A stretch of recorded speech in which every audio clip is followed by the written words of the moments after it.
which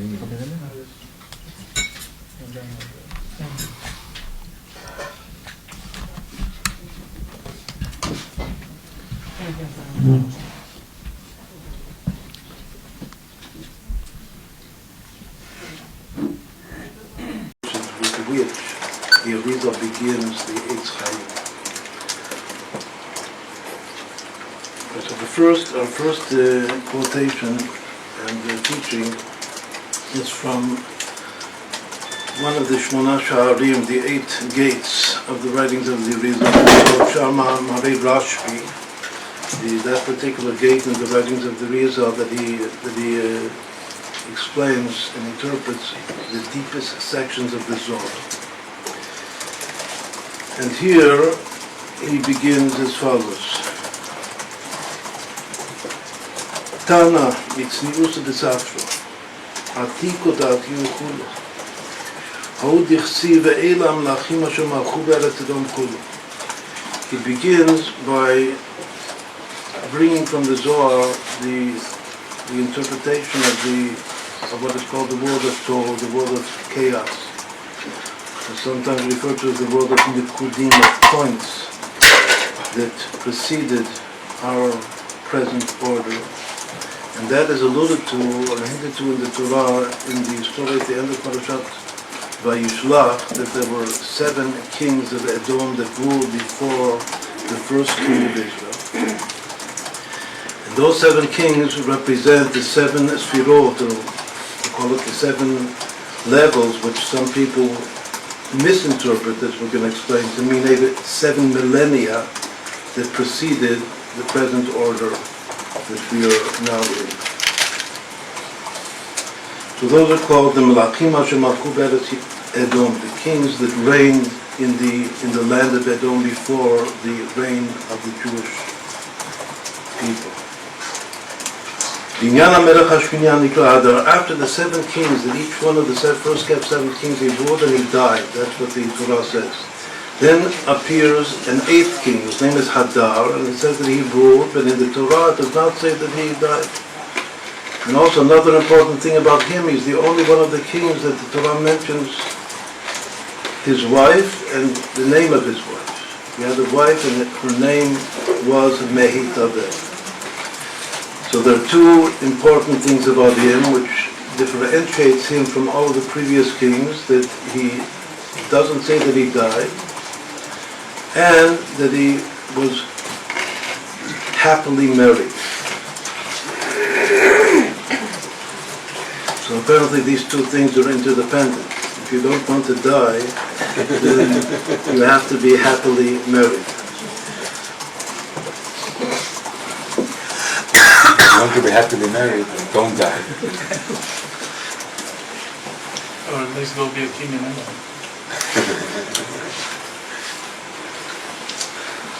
ואומנם עניין זה יובן במה שאמר הכתוב את שבתותי תשמור. The secret of these kings and the whole story, what it represents, will be understood by explaining verses which appear in the Torah relating to Shabbat. And the whole topic of Shmitot, of the sabbatical year, has to do with the day of Shabbat itself. There's either there are 6 days followed by a 7th day, which is Shabbat, or there are 6 years followed by a 7th year, which is the Shemitah year. Or there are 6 millennia followed by a 7th millennium, which is also Shabbat. So the Torah says whenever, or most all of the verses that tell us to keep Shabbat have the Shabbat in the plural. As though it's a double Shabbat. You shall keep my Shabbases, my 2 Shabbases. Or another verse reads, "V'shamru b'nei Yisrael Shabbat la'asot et Shabbat." That the children of Israel shall keep and guard the Shabbat, to do the Shabbat, to make the Shabbat, to do this, to rectify, to make, to create the experience of Shabbat. And the reality of Shabbat. So the question is why, when Shabbat, more than any other mitzvah that Torah has mentioned, it's always doubled. That's the question. את שבתותיי תשמרו ואמר ושמרו בני ישראל את השבת לעשות את השבת, הרי כי בכל פסוק נמצא מוזכר משתי שבתות ביחד. In each one of these verses you'll find that there are two different Shabbases mentioned together. ובכלל הדבר הוא להודיעך עניין טעות אחד. So in order to begin to explain this, we have to clarify and mention a very dire mistake that was made in the past. נפל בפי קצת המקובלים, that this mistake fell into the mouths, meaning into the minds of some of the Kabbalists of the previous generations. כמו ספר קנה וספר בעל התמונה, that in particular the two Kabbalists that made this severe mistake were Sefer HaKaneh and Sefer HaTmuna.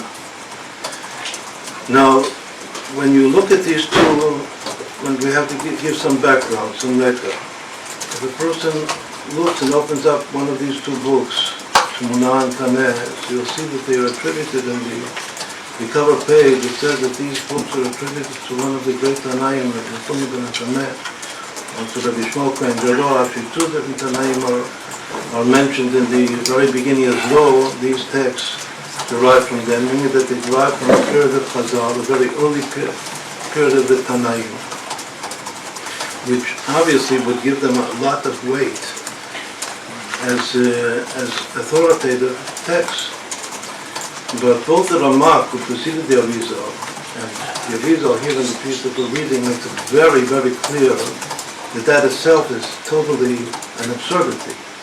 That these books are not early books from the time of the Tanaim. They're very later books that were written just maybe 100 or maximum 200 years before the Arizal himself, before the Ramak himself. As long as we made this point, so it's very important to know, obviously, as soon as you hear that the book is attributed to some Tana, that we say no, that's a mistake. That this book is just a recent book. So people will immediately think, well, what about the Zohar? The scholars, the professors will tell you also the very same thing, and say you should have the very same thing. So obviously, you have to relate to that question.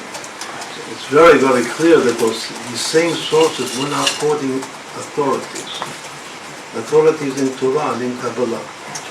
And the greatest authority is the Arizal, and the next one was actually before the Arizal, the Ramak, the Moshe Kodavido, who wrote the Pardes.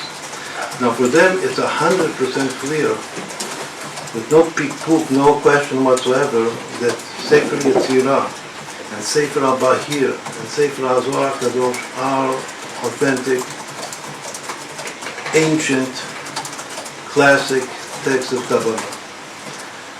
Whereas other texts, they make it very, very clear that these are not authentic, period. The two most important of which are Sefer HaTmuna and Sefer HaKaneh, these two that he's quoting right now. So again, what a professor will tell you nowadays is not relevant to us. Obviously, there's here an essential difference. This is what the Ari is telling us. The Ari, all of his Kabbalah is because he is connected and believes in every single iota of the Zohar, and Sefer Yetzirah and Sefer Al-Bahir, the classic text. But here he's saying that these recent authors made a terrible mistake in misinterpreting something that they heard from previous generations. And that mistake is the mistake of the Shmitot. How to understand the Shmitot, which is a misinterpretation of this whole secret of the kings of Edom that ruled before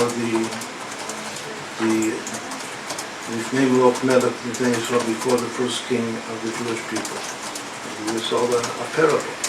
Those kings of Edom is not in the Torah. It also obviously refers to physical kings, but it's the origin in Kabbalah of a parable of what actually did occur before the creation of the present order, of the present world that we live in.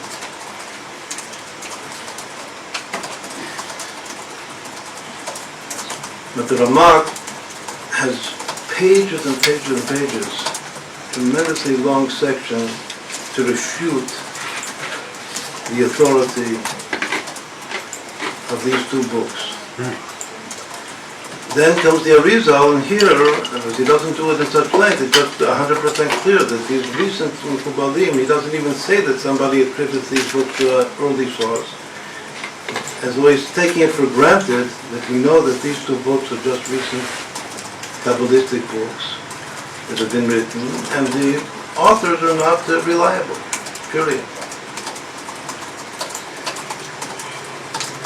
So he says, נפל בפי קצת המקובלים כמו ספר קנה וספר בעל התמונה האומרים כי 7 שמיטות יהיו בעולם. What do they say? What is this fatal mistake that they make? That there will be 7 shmitot in the world. The whole Shiva Erev Shana, every 7,000 years, is a shmita, hem shmita achat. וכבר עברה השמיטה הראשונה, according to ספר התמונה, we're presently in the second shmita. And also according to Sefer HaKaneh, both have the same line or the same interpretation, that, which is actually a misinterpretation of the secret of these 7 kings. That's what he's now going to explain to us.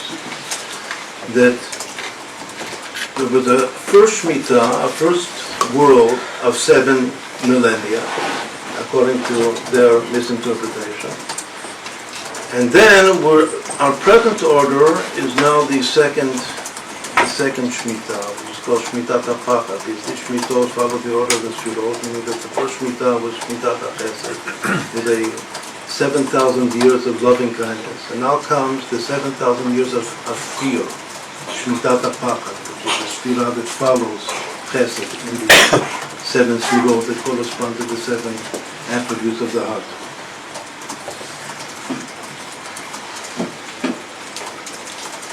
וכבר עברה שמיטה ראשונה, the first shmita is already over. ואנחנו עתה בשמיטה הב', we are presently in the second shmita, הרומזת על ספירת הגבורה, which corresponds to גבורה, to might, or in the terminology that they use, fear. וכיוצא בזה העריכו בדברים, they at great length elaborate upon this concept, asher lo chen, that this concept is simply not true. V'ata u'diacha ki en la'amin b'dvarim ele. Even stronger he says, now I'm going to inform you and explain to you at length, do not believe these things. En la'amin b'dvarim ele. וסיבת מי שהביאם לידי טעות הזה יתפאר בדברינו אלה. The reason or the cause that brought them to this fatal mistake we will now explain in the verse that comes. But this piece that we're now reading is not such a long piece. This is just the introduction. It's one little first paragraph. There is a book which is a contemporary book that is called Livnat HaSapir. That according to the Ramak,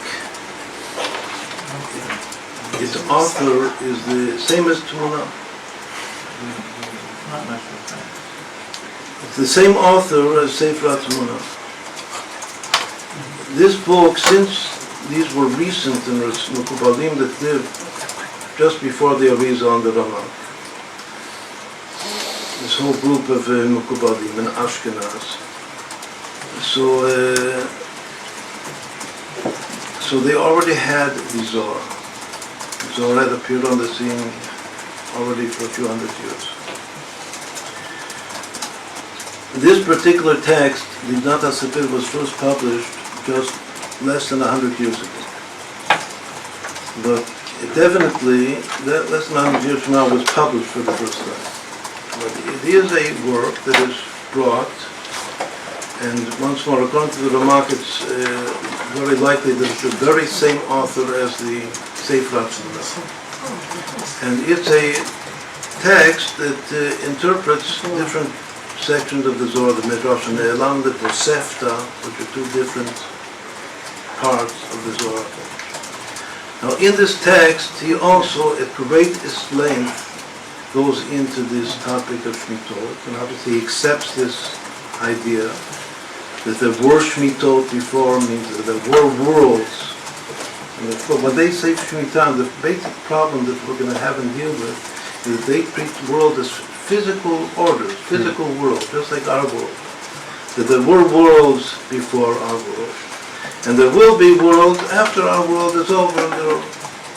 Now, another very important thing to understand about these worlds, this concept of Shmitot, that whoever accepts and believes in this concept, so the way it's explained in all these texts is that these Shmitot had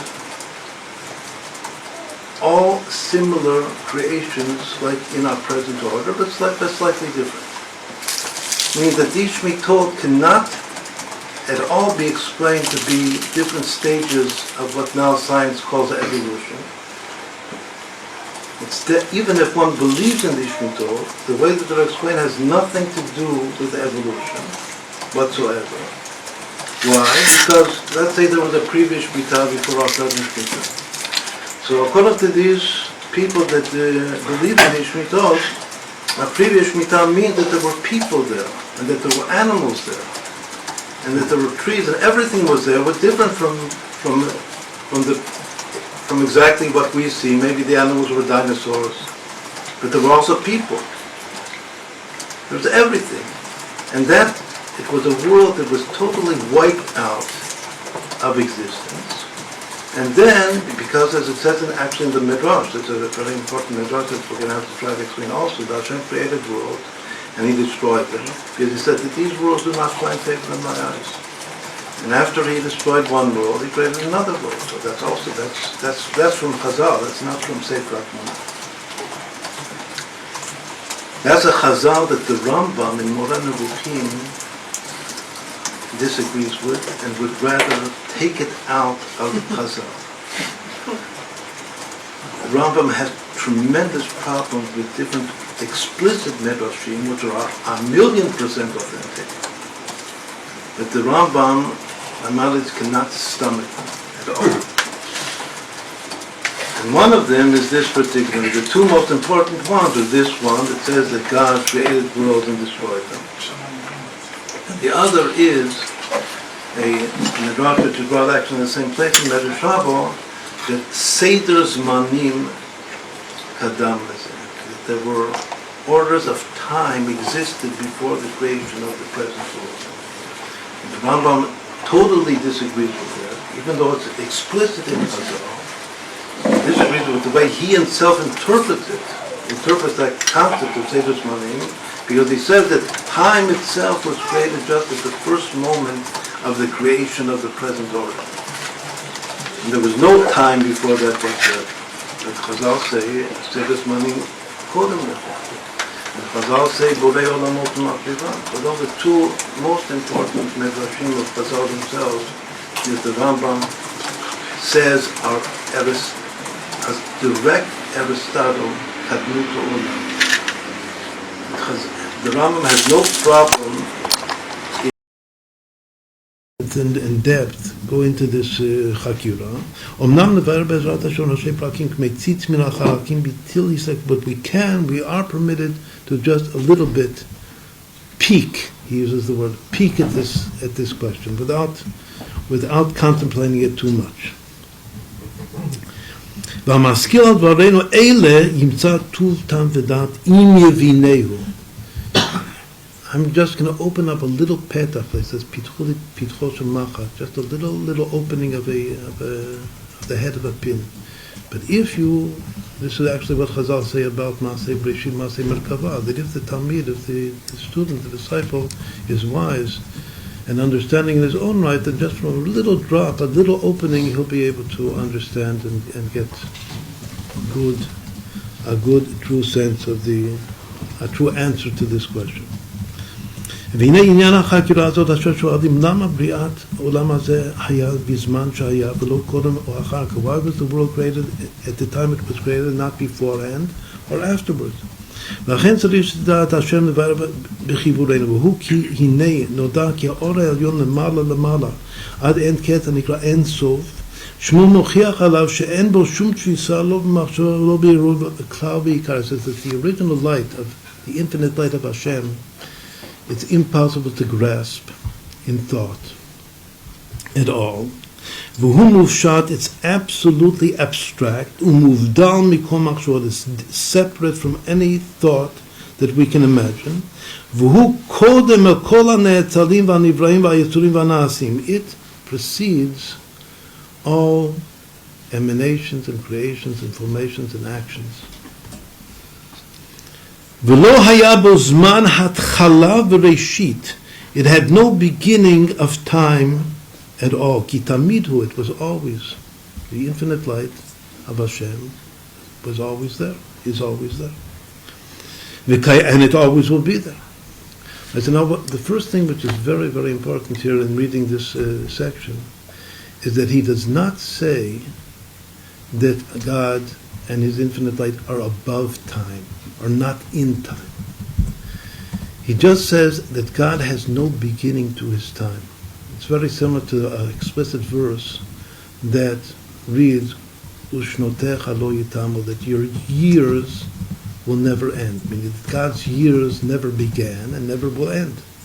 But that very verse implies that he has years, it's just that it will never begin, and that it's infinite, but he does not deny time. That's why when the Alter Rebbe said the time is created, like the Rambam, there were other great Hasidic sages, and the Alter Rebbe says, how do I know the time was created?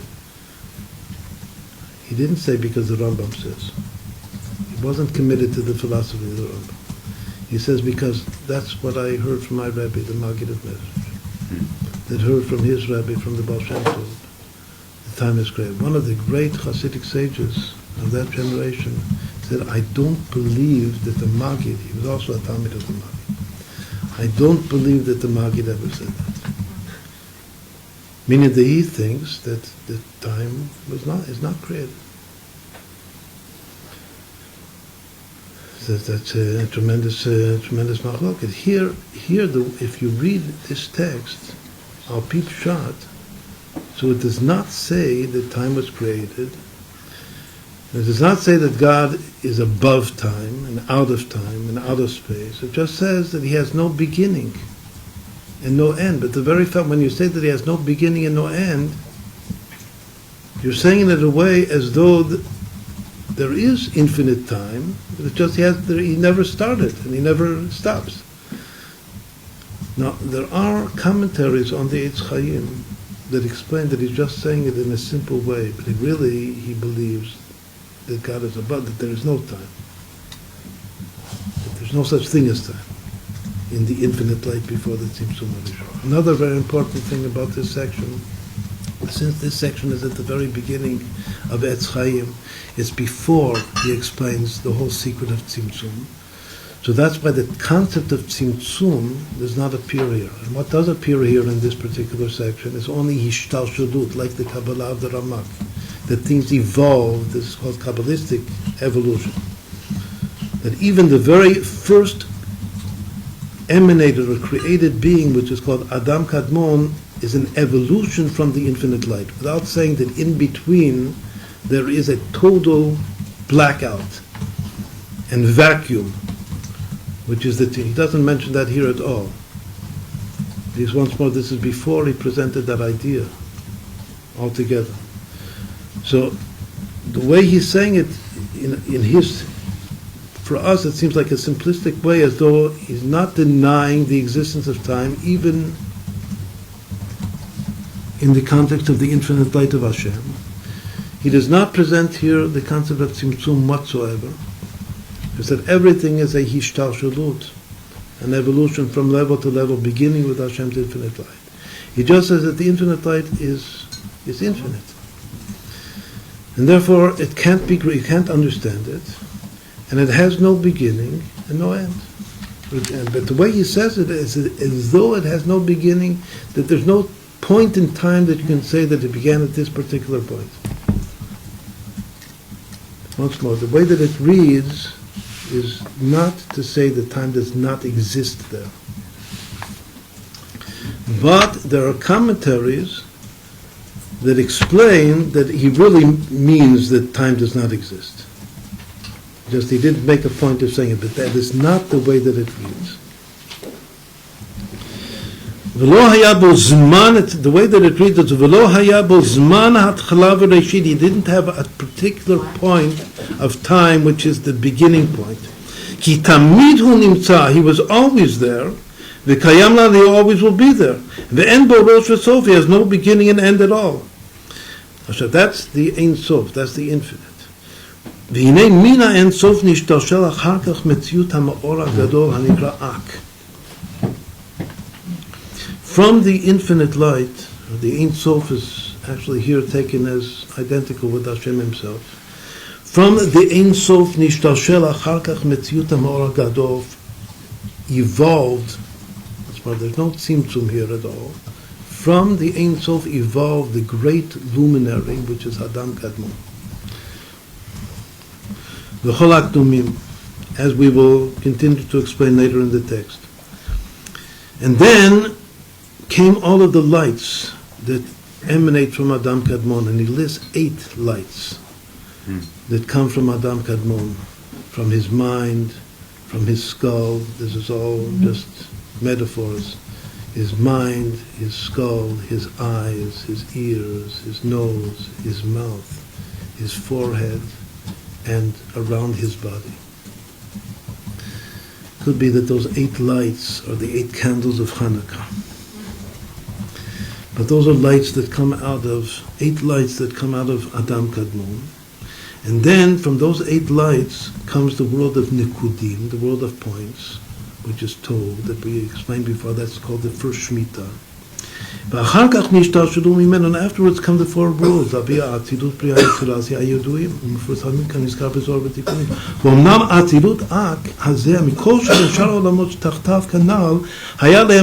from Ak on, which is the second thing after the Ein Sof is Ak, from Ak and on, every particular world and every particular level had a beginning. And he means it has a beginning in time. That's what he's talking about. There was some point in time that Ak, Adam Kadmon, was created, was emanated. And there was some point afterwards in time that light came out of his mind. And that another point that light came out of his gugolet, and then another point that the world of Nikudim came into existence. Then another point that the 4 worlds, the 4 spiritual worlds of Atzilut, Priya, Yetzirah, Asiyah, each one came into existence in its time. והנה מן העת וזמן אשר התחיל התפשטות והשתלשלות אורות ועולמות הנ"ל, מאז התחיל הוויות הנבראים כולם זה אחרי זה, עד שבא הדבר אל המציאות אשר הוא עתה. Time and creation evolved in this way from level to level until it reached our present world. When it reached our present world, then that's when the Torah begins, with the 6 days of creation. According to the Torah, it's 5,771 years now from those 6 days of creation. And I said, this is the thing which we said, is the answer is weirder than the question. He says that if you ask me the question why the world was created right now, when it was created 5,771 years ago, and not before and not afterwards, because it could not possibly have been created 1 second earlier or 1 second later, because it has to be created just after the previous world is finished being created. And the previous world has to be created just after the one before it was finished.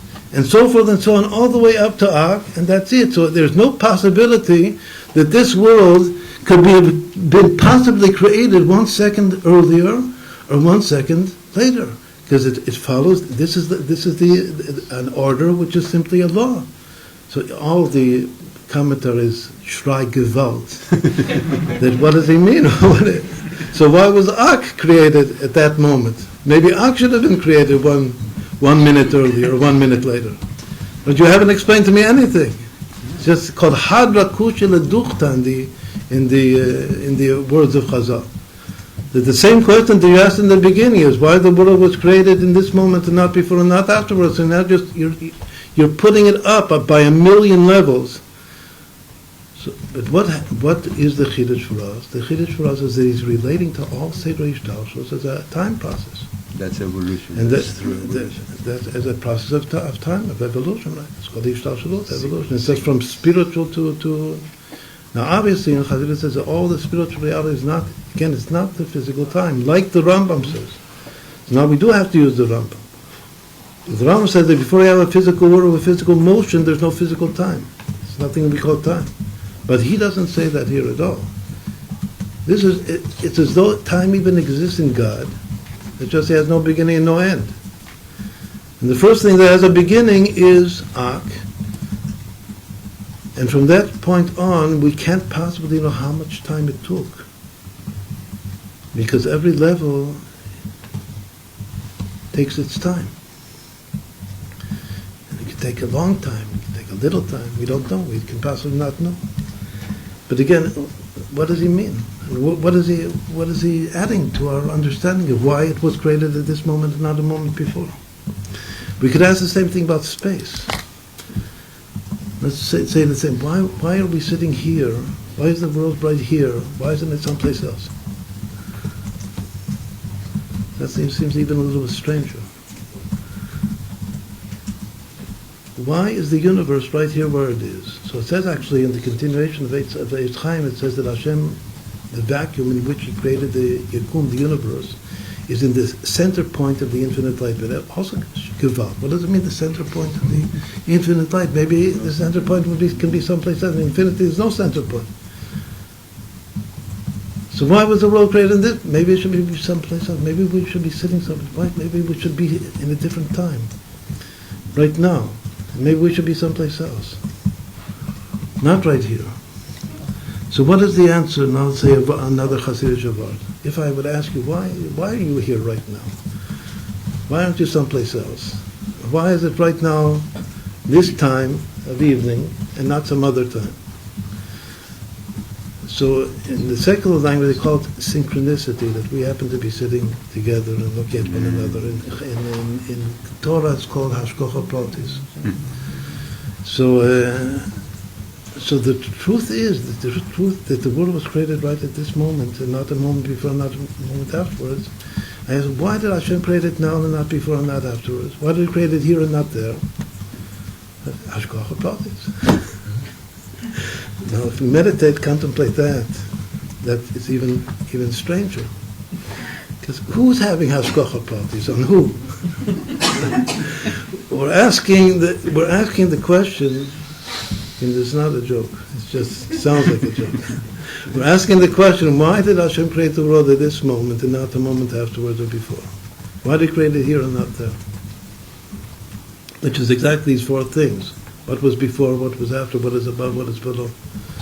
So the answer that every believing Jew and Chassid says, that's hashkocha pratis. That's just the way. But what does it mean? So maybe deep down, his answer is also hashkocha pratis. But what does it mean that the hashkocha pratis, that Hashem has hashkocha pratis on himself, to make decisions which is impossible to understand rationally? That's synchronicity.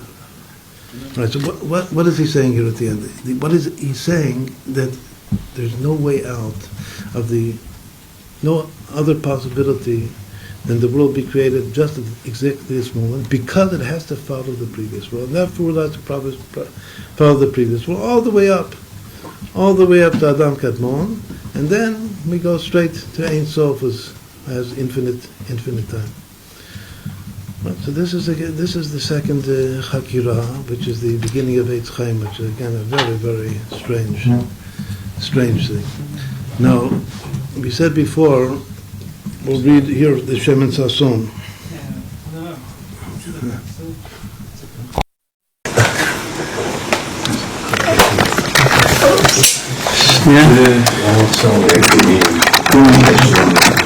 Well, I'm happy to see you. So.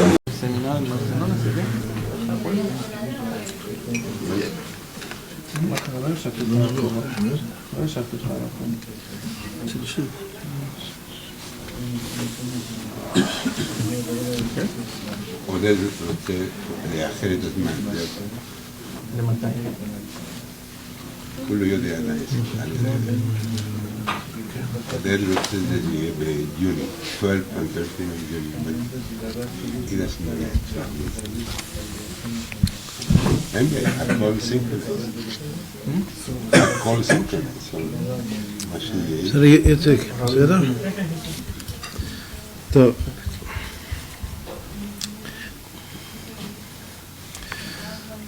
The greatest Mekubal after the Arizal is the Rashash, Rabbi. And perhaps his greatest Talmud is the Torah Chacham, the Sefer. Now there he says the following statement.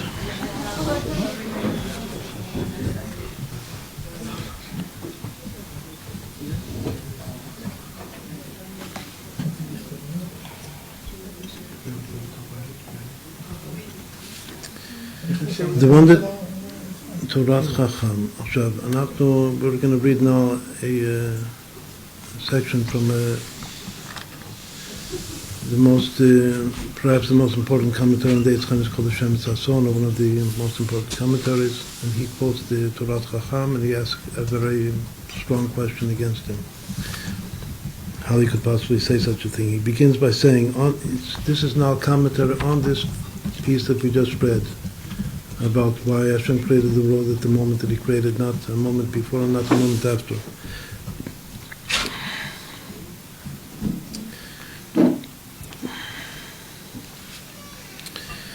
He quotes from the Arizal, "De'en ha'inyan kamo shamu k'tzat min ha'mekubalim di'esh zayin shmitot ba'olam." It's not true what many of the Mekubalim said, that there are 7 shmitot in the world. V'chol zayin alfei shana hem shmita achat. Every 7,000 years is one shmita. U'kfar avra shmita aleph, and they say that one shmita is already over. V'anachnu mishmita bet, and we're presently in the second shmita. Haramuz el sfirat hagvura, which alludes to the second sfira of the heart, which is gvura.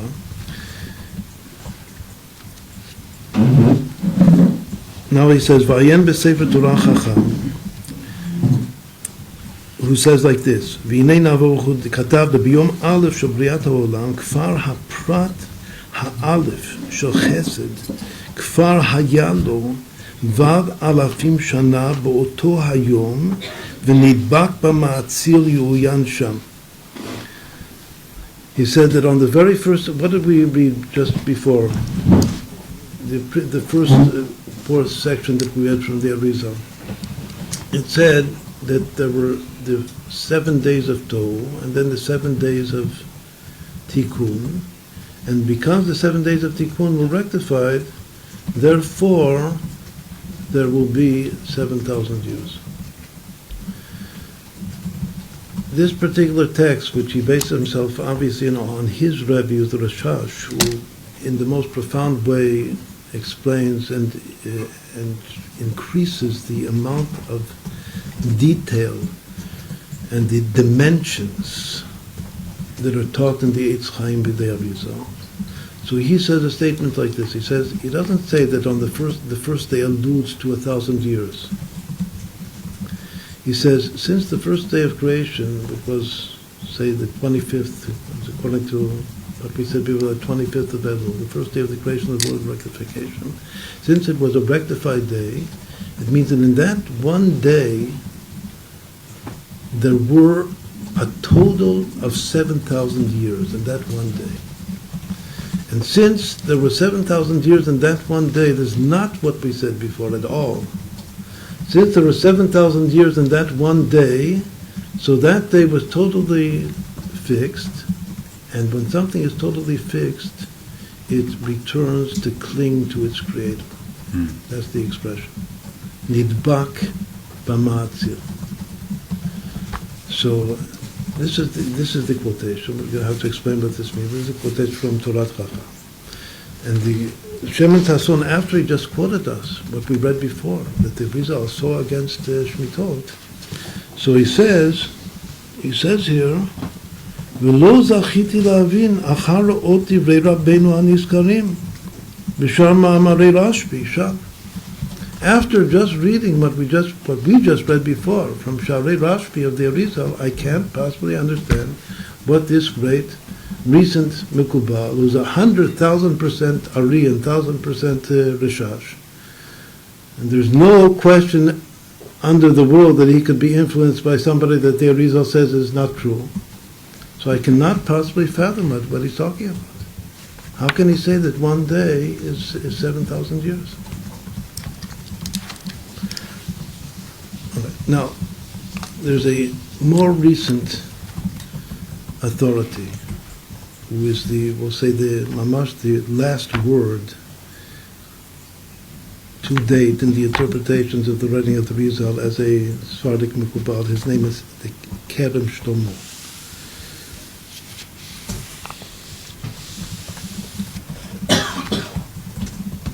Rav Eliyahu Alav Shalom is his son. He is a very interesting person. He actually went to university. He's from Baghdad, went to university in Oxford. And he is generally considered to be the last of the Mohicans of the great Sephardic Mekubalim.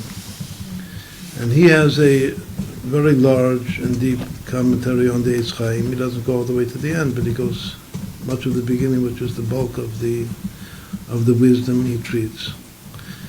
And when he comes to this point in dealing with our second Chakirah, so he quotes this Shemin Sasson, who quotes the Torah Chacham, and doesn't possibly understand how the Torah Chacham can seem to be saying something which the Arizal totally negated.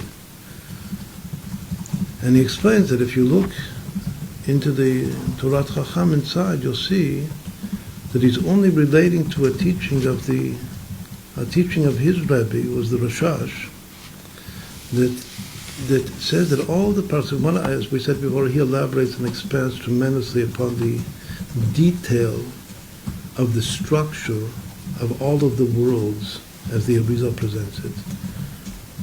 In short, saying that the Arizal just presented the klalim, just the shell, like the skeleton. But if you begin filling in the skeleton that the Arizal explained in his writing, it's all like science. It's like a big, tremendous science or architecture. So first of all, you have to add a total new dimension. The Arizal was two-dimensional, and you have to become three-dimensional. That's one thing that he says. And as soon as you become three-dimensional instead of two-dimensional, so that adds an infinite amount of information. Like nowadays also the world is all based upon information. So the Rashash added an infinite amount of information to the classic writings of the Arizal. And not only that, he said that everything in all the worlds happens simultaneously, like a clockwork, that there are different cycles in the clock, and that all of the worlds and everything that the Arizal says takes place every day and every minute. And it's a different cycle, because it's just like a clock, that there's one wheel in another wheel. And every wheel has all of the worlds in it. So based upon that teaching, he explains that obviously the one day in a different wheel observation, if something is complete, it has its 7,000 years to it. And then, if it's complete, it returns and clings to Hashem, just like at the end of the 7,000 years, the world goes back to its origin, returns to its origin. Well, just let's try to understand this one drop of this idea in Chassidut, what it means. It means if it says that a person, if he would live, the Baal Shem Tov says, a person would live 70 years just to do one mitzvah, completely, like to help somebody across the street, but with all of his heart, without any pniyah, any ulterior motive whatsoever. do one pure, momentary, perfect action, that would be enough for his whole lifetime. Now, it could be that particular action that he did took just 1 minute to do. What he's saying here, this is translating the Rashash into Hasidic understanding. Actually, the Rashash and the Baal Shem Tov were contemporary. So what the Rashash said in Kabbalah, the Baal Shem Tov was saying the same thing in Hasidut, in life, in what's called real life, in the real world, in the real emotional world. So it means that in that moment that you did the mitzvah, you lived 7,000 years. Your world was totally... What does it mean to be around for 7,000 years? The way that it's explained in Kabbalah is that to be around for 7,000 years means that all of the repachnitutzin in that particular world context are rectified. That whatever was broken, whatever was damaged, as you came on the scene with a damaged personality, whatever was damaged was totally rectified. For the world to be totally rectified, all of us, all millions of people in the world, for the rectification process to be complete, consummate, it takes 7,000 years. That's the way Hashem created the world. So but since the Rasha says that all of the world and everything is happening all the time at different levels, in different time cycles. There's the worlds of the once more of the day and of the hour and of the month and the year and of 6,000 physical years. So it means as soon as something is complete, that the definition of completeness is that it has gone through its whole 7,000 years. And as soon as it's complete and it's gone through all of its 7,000 years, then it returns and clings to the Creator, because that's the reason it was emanated. It was emanated for this reason, and as soon as it's perfected itself, so then it returns to the source. So again, this is a totally new and deeper way to... This is the way the Kerem Shlomo understand it. If you look into the Torah Chacham, it's obvious that's the true interpretation. It has nothing to do with the Shemitah, what he's saying there.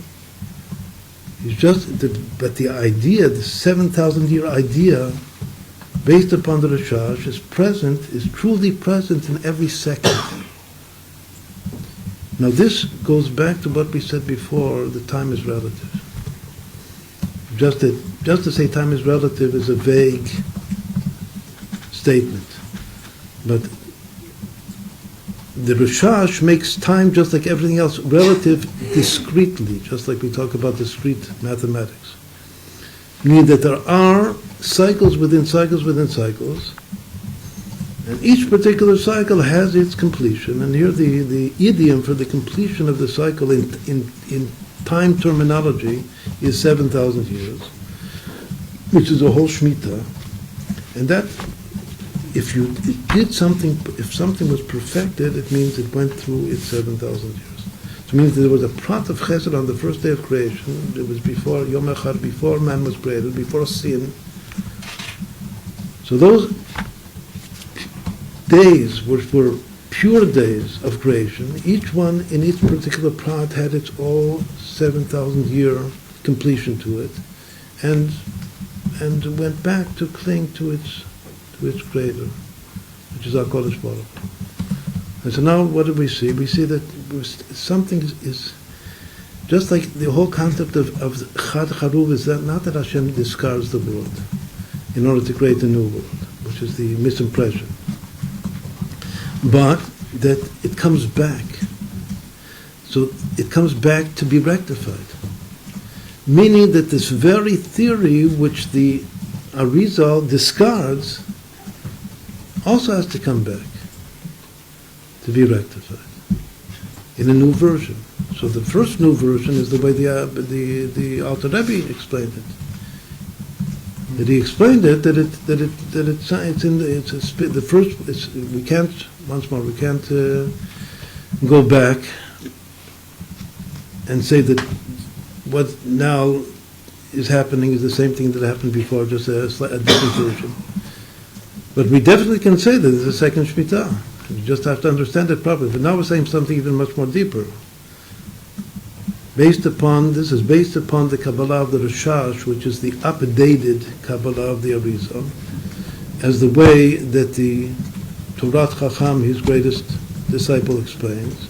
And even though a much later great sage, as the Shemesh Hasson, doesn't understand what he's saying in this particular quotation, but the Kerem Shlomo does understand what he's saying, and it's no problem. It presents no problem whatsoever. It's a true reincarnation within the Arizal of this concept of 7,000 years. 7,000 years is an idiom for completion, for perfection of any point of our divine service, of our Kodesh Baruch Hu. Okay, so again, this is a very, very essential, basic point. Now, there's something which is similar to this Shemitah idea in 7,000 years, and one after the other, which is also originates in Chazal, that before the creation of man, and before the giving of the Torah, it says it's all based on a verse that says the Torah was given to the 1,000th generation. Davar tiva le'elef dor. It's actually one of the meditations about this month. Tomorrow night is already Rosh Chodesh Adar, Ma'abim Simcha, 60 days of Simcha, being mevatel everything else. Bitul b'shishim, as the Rebbe explains. And one of the secrets of the word Adar is that it's elef dor, 1,000 generations. That's the Notri Kut. It says that Torah was given to 1,000 generations, but from the creation of Adam until Moshe Rabbeinu, there were only 26 generations. So what happened to the original 974 generations? So the Chazal say that there was 70,000 generations before the creation of the world, and they were kumtu. Hashem threw them out, discarded them, because the souls of that period, or the people of those 974 generations, were bad people. So he got rid of them. But they return one by one in all following generations until Mashiach to become rectified. As we said before, everything that is discarded, like a world that is destroyed, is not totally discarded. It has to come back to be rectified. And those are the Azei Panim Shabador. Those are the audacious souls of the generation that are returning from the 974 previous generations. Why? So what is this all about? Is there like a new problem? Once more, this is straight from Chazal. So there are different authoritative opinions. One authoritative opinion says that all these 974 generations existed within the 2,000 years that the Torah preceded the creation of the world. It's another important Chazal. That the Torah was around for 2,000 years, yom, before the world was created. And in that period of time, it's called Chemdak Nuzah. That's exactly what Chazal said, that the Chemdak Nuzah was not given until the end of 1,000 generations, beginning from these 974 generations, which were Kumtu, and then another 26 generations until Moshe Rabbeinu. According to that, there's a simple calculation that one of the Bahag, this is what Rashi said. This opinion is Rashi. It means that it's totally the most authoritative opinion, that those 974 generations are the same as the 2,000 years that preceded the world, the creation of the world.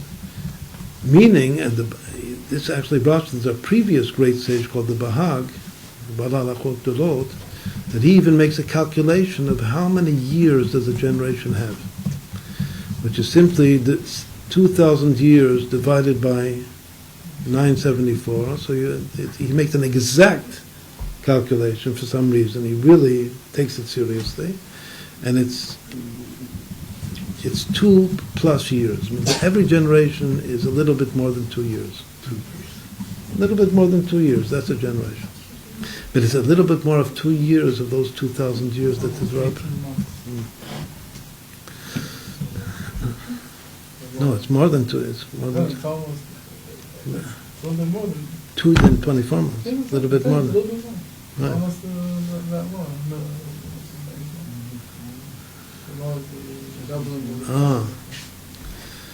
So that's the Bahag makes this exact calculation of how many years are to each of these generations. Now there are other interpretations. Once more, it's a question: are these, just like we said before, are these generations before the Big Bang or after the Big Bang? So, in many places, it appears that this is before Breshit. It means that these generations are before the Big Bang, because the Big Bang begins with Adam, with the creation of Adam. This is before Breshit. One opinion says that these 974 generations are from Breshit until Yehi Or. All of them. From the first saying of Hashem, which is Yehi Or, let there be light, that begins the present order. Especially according to the opinion of the Zohar, that that's the first saying of creation, not like the Gemara that says that Breshit is the first saying. But the Zohar says that the first saying is Yehi Or, let there be light. And what precedes that is from Breshit until Yehi Or, and during that, those 2 verses that says there, those 2 verses, that is the time of there are 974 generations in those 2 verses. So, there are 3 authentic interpretations. Either the 974 are before Breshit altogether, before the Big Bang, whenever that happen to have been. When we say Big Bang, we mean Yesh Mi'ayin. All of the commentaries agree upon one thing, that Yesh Mi'ayin was just the first moment of creation. Breshit bara Elokim et hashamayim v'taaretz. Afterwards, it's no more Yesh Mi'ayin. It's all Yesh Mi'yesh, something from something.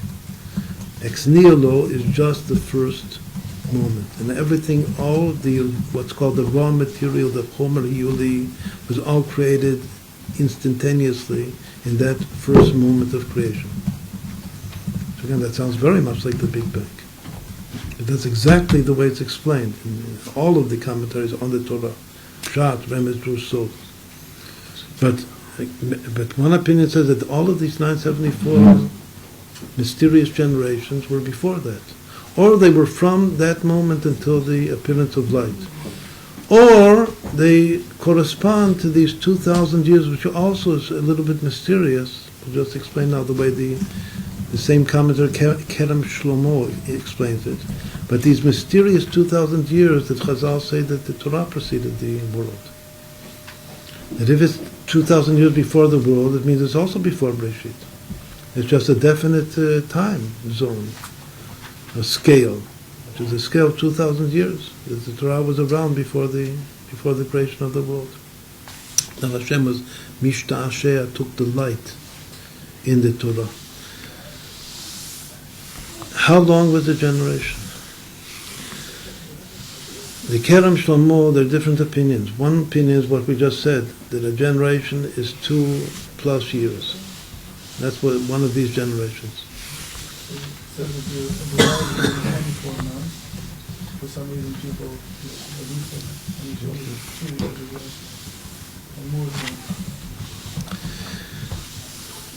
that. Then there's an opinion. But this is the opinion that's brought from the Kerem Shlomo, that a generation is 100 years.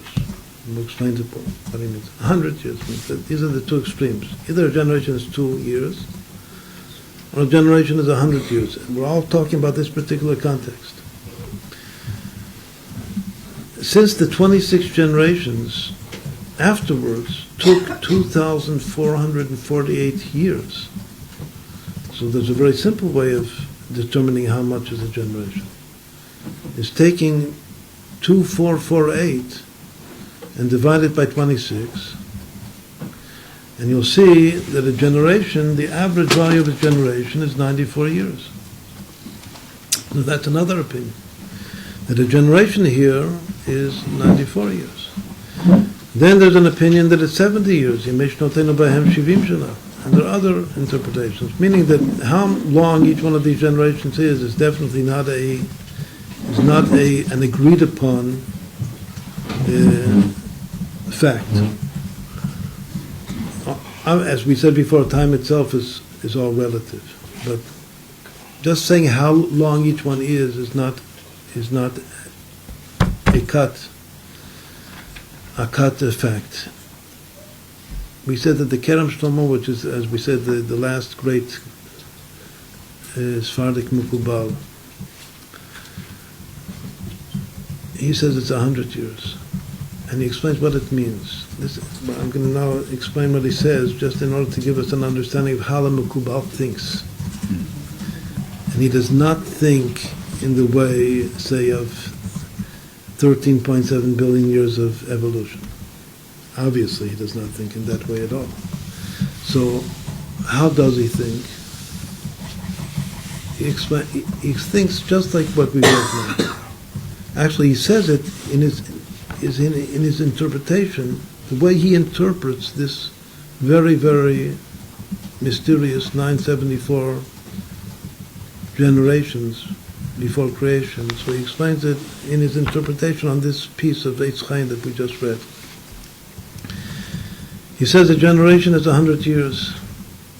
He says the beginning of generations, just like it says here, the beginning of time, the first thing that has a beginning in time is Adam Kadmon. That's what we just read. Each one of his first 9 sfirot is 10,000 years. And he explains why. Because the Sfirot in Asiyah are a year, the Sfirot in Yetzirah are 10, and in Briah are 100, and in Atzilut are 1,000. And in Adam Kadmon, which is the 5th level from below, so each Sfirah is a Rivava. One of the most important things about Hebrew is that Hebrew has a special word for 10,000, not like English. Until 10,000, there's a unique word for each power of 10. One of the very, very most important things about Hebrew, not like other languages. So there's Yechidot and Asarot. Yechidot are units, and Asarot are tens, and Me'ot are hundreds, and Alafim are thousands, and Levavot are 10,000. That's when we say the number of the souls of the Jewish people. Like in the Exodus, we say 60 ribo. In English, you say 600,000, but in Hebrew, it's 60 ribo. The fact that nowadays the scientists say that the world is 13.7 billion years old from the Big Bang. So again, without any relation to what that means or how we accept that or we don't accept that, it's very, very interesting and significant number, because the most important number in modern physics is 137, the inverse of the fine structure constant. So the fact that without nobody relates the fact, if there's any hashkocha pratis in modern science, synchronicity, the greatest hashkocha pratis that there possibly can be, is the hashkocha pratis between 137, which is the fine structure constant, the most mysterious and important thing in quantum mechanics, and the fact that they came up with this number of 13.7 billion years, the now a totally accepted number, for the time being at least, amongst all scientists, that is the age of the universe. If we want to say, instead of 13.7, we want to say a 137, so how many zeros here? And when you say 13.7 billion years, how many zeros are there? After 137? 8. If I say that it's 13.7 billion years, so the way I write that is 137 with 8 zeros. What is 8 zeros? 8 zeros is 4 zeros squared. What is 4 zeros? 10,000. So to express it exactly in terms of 137 without a decimal point, it's 137 ribot squared years. That's the number. 4 squared is 16. 10 to the fourth is 10,000. But 10 to the fourth itself, 10 ribot is 100 squared. 100 squared is 10 squared. Because 8 is a power of 2. To say 2 to the 8th, so 8 zeros means that it's a power, it's the 8th power of 10. But the number 8 is a power of 2. And since the number 8 is a power of 2, it means that this is a perfect expression of 10 itself, because it's 10 squared, squared, squared. Because 10 squared is 100, and 100 squared is 10,000. And 10,000 squared is 100 million. And the age, now that they say of the universe, is 137 times 100 million. So that way of expressing the number is much better than saying 13.7 billion years. Because the concept of a billion is not meaningful. The 9 zeros. A million is meaningful. Why? Because a million is 1,000 squared. So one, to talk of people like millions. A millionaire is 1,000 squared. If you make 1,000 a day, so you just need 1,000 days to become a millionaire. 1,000 days, not too long, just a few years. Just have to make 1,000 a day. So that's called a 1,000. You can't spend any because you make 1,000 a day. Make 1,000 a day profit after all of your expenses. So that's 1,000 squared is a million. So a million is very significant, but 100 million is much more. A million is 1,000 squared, but 1,000 is not a square number. But 10,000 is a square. It's a square of 100. 100 is a square. It's a square of 10. So the most important number is 100 million. Because it's 10 squared, squared, squared. And if you add before that 137, so that's the age of what they nowadays say the age of the universe. Which is exactly the number, the most important number of modern physics. So that's a tremendous synchronicity, which we call hashgacha pratis. And again, it's even hashgacha pratis that I didn't see anybody that even sees the fact that this is exactly the same number. So where are we coming from? We're coming from the fact that in Hebrew you have to go up to 10,000. It's called revava.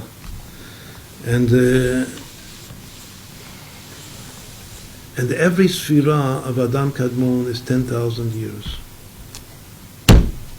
That's like a given, based upon simple Kabbalistic understandings.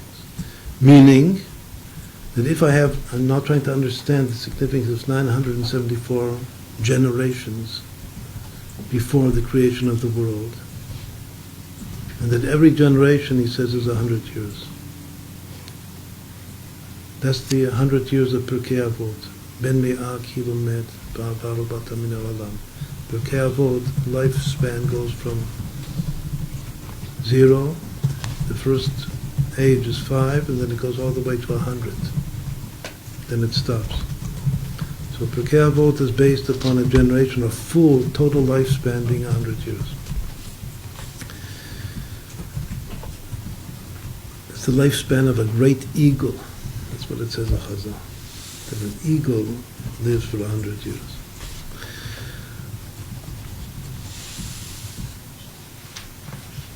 So how many years are there in all of the 9 Sfirot of Adam Kadmon, from Keter until Yesod? 90,000 years. And if there are 974 generations, how many years are there? 97400. So just in the evolution, which means the creation of the first 9 Sfirot of Adam Kadmon, I already have 90,000 years, which are 900 generations. So the first 900 generations of the 974 generations are all in Adam Kadmon. So now I have 74 generations to go, which is 7,400 years.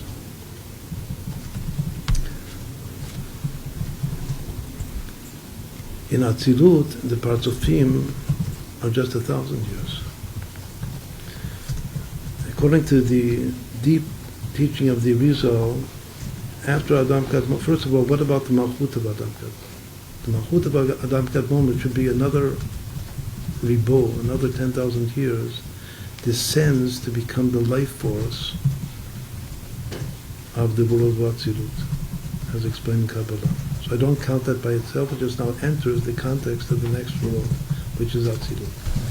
The first 2 parts of him are called Atik v'Nukvi. Then another 2 parts of him, Arich v'Nukvi. Then another 2 parts of him, Abba v'Ima Ilayin. Each partzuf in Atzilut is 1,000 years. So I have another 6,000 years, which is another 60 generations. So I'm getting there, I'm getting closer. Just have another 14 generations to go. The next 2 parts of him are Yisrael Saba Vitfuna, which are the lower parts of him of Abavim.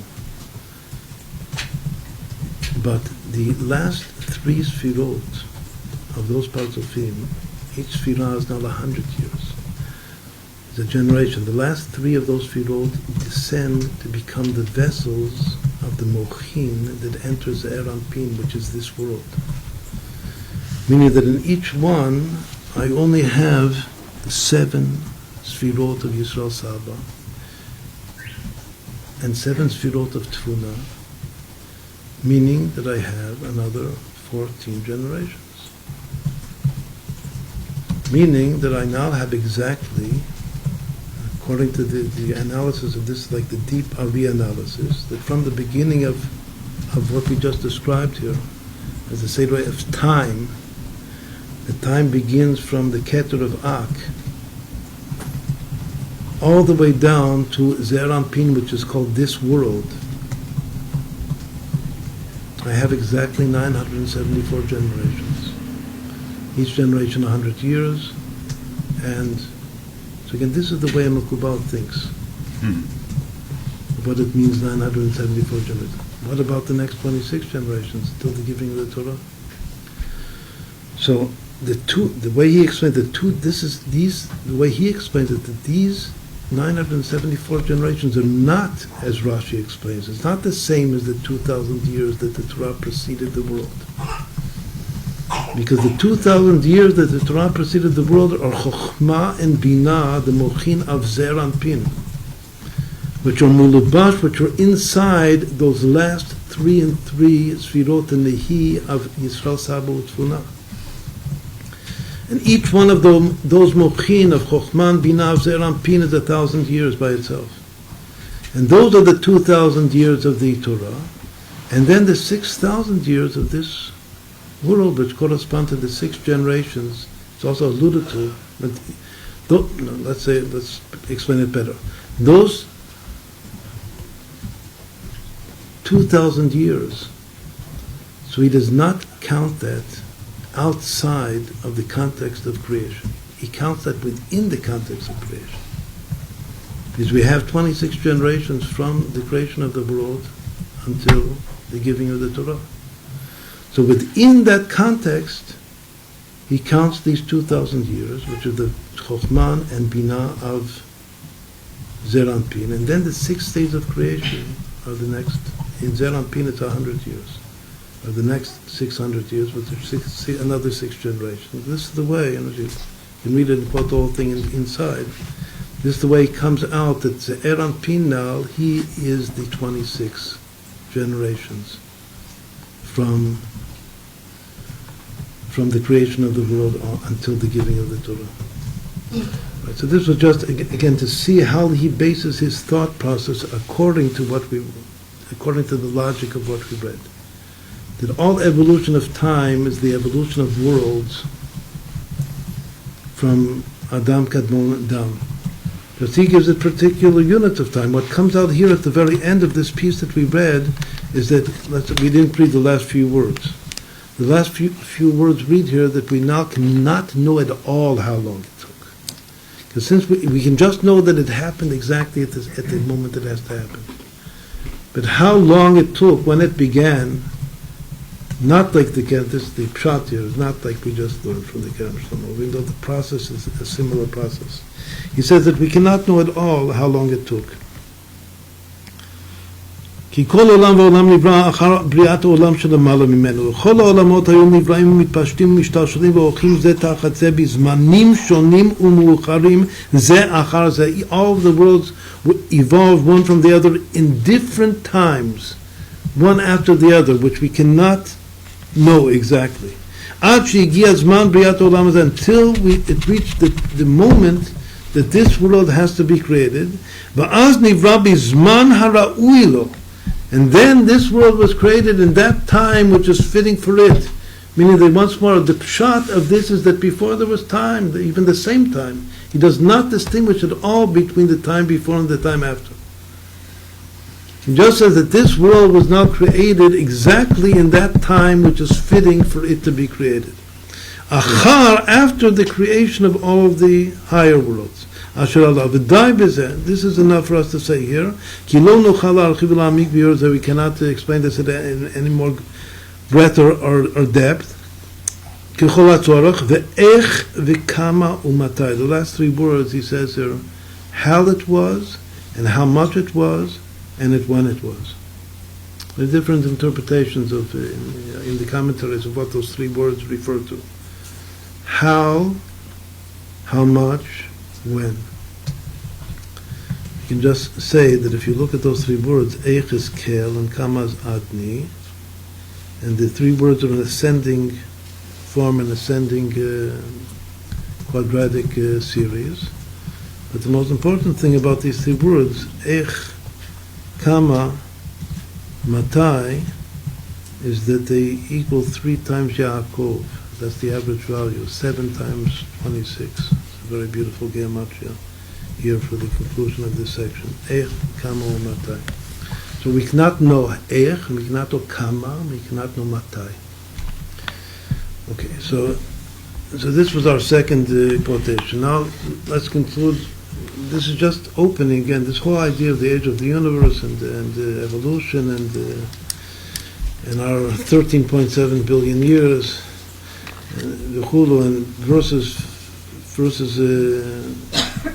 the simple pshat of the Torah that the Rebbe is very, very strong that we have to accept the simple pshat of the Torah because there's no justification in science. Science cannot prove otherwise. And there are other things that the Rebbe says. He says that the extrapolation is just an assumption, has no proof to it whatsoever. To extrapolate that the laws of nature were the same, as we said before, the laws of nature equal the tzaddik. If the tzaddik changes, so the laws of nature change because they equal the same thing. So, and the age of the universe also equals the same thing. So that's an extrapolation. Let's just say one very simple thing, important model. But in other place we explained it in depth, and this has already been written up and you can read it, that every world can be understood to be a different, we call it a different lens of observation on reality. But there are different ways of explaining what the various worlds mean. You can just say that it's different worlds, like it appears to be in almost every classic text of Kabbalah. Or you can say that every world is consciousness, and every world is a lens of observation on the one reality. There's one reality, but a different world means that you observe the reality from a different lens. Now, to interpret in this way does not mean, do not mean that there are not really different worlds. But this one way to understand what it means, Asiya, Yetzirah, Bria, Atzidut, just as in Kabbalah Chassidut, that Asiya is a world of action, Yetzirah is a world of emotions, and Bria is a world of intelligence, and Atzidut is a world of divine nothingness, selflessness. So if you're in that particular state, so you're loving Hashem and looking at the world through your lens of loving Hashem, which is from the world of Yetzirah, you see one world. Even this world, talking about this world, you see it in one light. And everything changes, because again, you're the tzaddik, and the way the tzaddik, it's all the consciousness of the tzaddik. So if the tzaddik is in Yetzirah, his consciousness is such and such. And if he's in Bria, it's such and such. So we explained that everything about evolution is af asitiv, and long time periods that are given by science for the evolution of the world. That's after one loses sight of divinity, which is called af asitiv, in the lowest world of Asiya. So things appear to be totally natural, out of the context of divinity whatsoever. That's why most scientists still are not believing souls, even though this is changing, and the Meretz Hashem will change more and more. The world of Yetzirah is to see archetypal figures, that's what it says, meaning that a day is a day. So to explain that there are 6 days of creation and that there are 5,771 years since those 6 days, that's a Yetzirah lens on reality. But there's another thing, it says that the world was created every second, anew. When the Rebbe says that there's no scientific way to prove long ages of the universe and everything about evolution and so forth, he uses 2 arguments.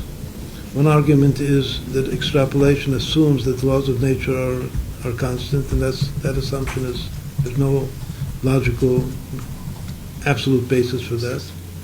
And even something like the fine structure constant, so also people say maybe it changed, maybe the speed of light changed, then everything changes. The second argument is a more spiritual argument, but it's all that. When I first read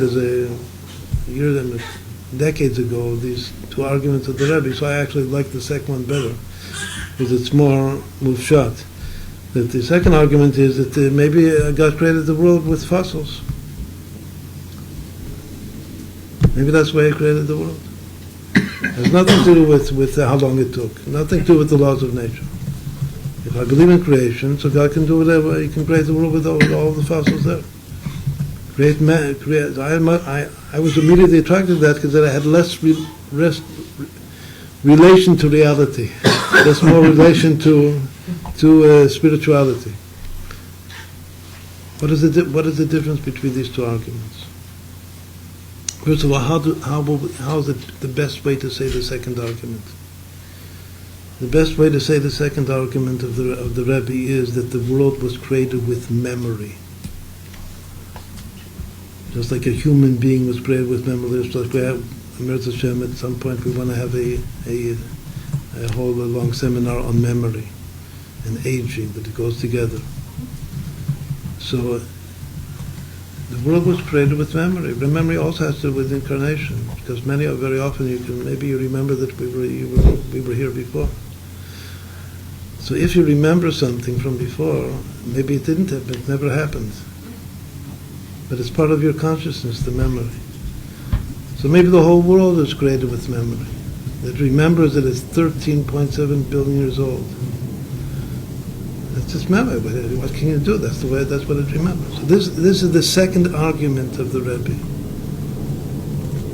So argument number 1 is that scientifically there's no basis for assuming that the laws of nature are constant. That's a much more scientific-based argument. The second is a much more spiritual argument, that who says that fossils mean, or that you can check fossils? You can check anything. Maybe it's being created right this moment, everything.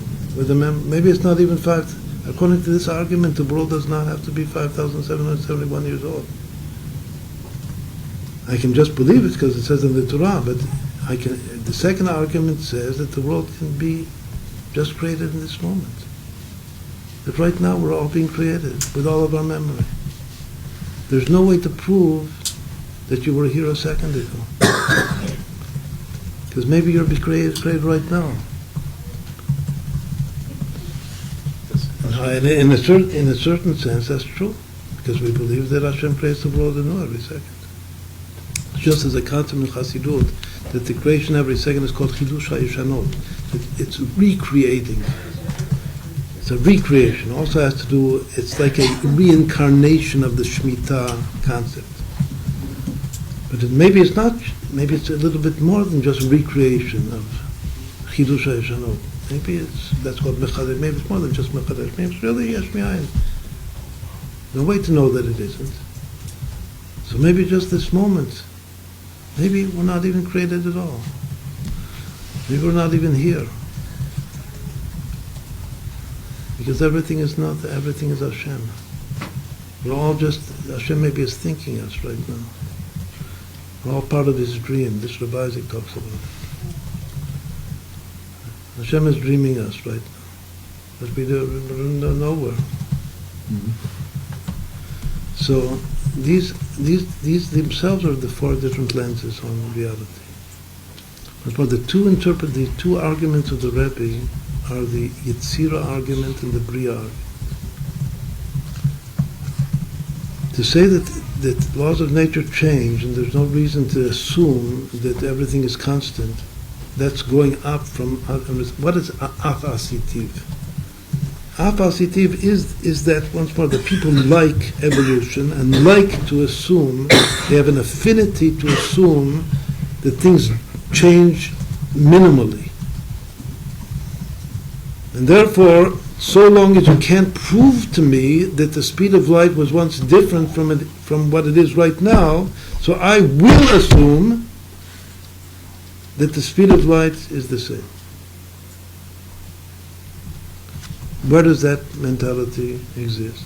That's the consciousness of the world of Asiyah. That is the meaning of af-asitiv.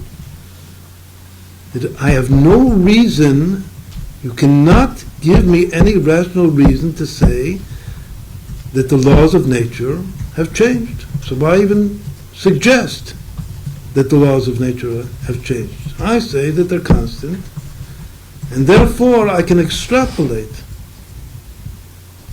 back into time, and I can reach this moment in time, which is called 13.7 billion years ago. As soon as I am released, and there's every going up one world, it's like Yetziat Mitzrayim, I'm released from some mental, conscious confinement. As soon as I am transcend that confinement, that everything must be the same, that makes the most sense to me. But to make most sense is like saying that the Torah also is the same. There's a Shulchan Aruch, and you just have to do what it says, and everybody has to do the same thing. And a tzaddik in the last generation is the same as a tzaddik in this generation, because there's the same Shulchan Aruch. So even in Kedusha, that's the world of Asiyah, that it's all the same. Where are tzaddikim different from one another? And what can a tzaddik himself change in the world of Yetzirah, in his emotions? That's called Tikkun HaMidot. That's called that the whole world was created, as Reb Sadi Gaon says, in order to change oneself. I'm here to change myself. So if I'm here to keep the Shulchan Aruch, that does not mean that I'm here to change myself. I'm just here to do what you're supposed to do. But if I'm here to change myself, that means that I have to change something in me, in my heart. That's the world of Yetzirah. And that suggests that there's no reason that the law now has to be the same as it was before, because things change. It's like real change.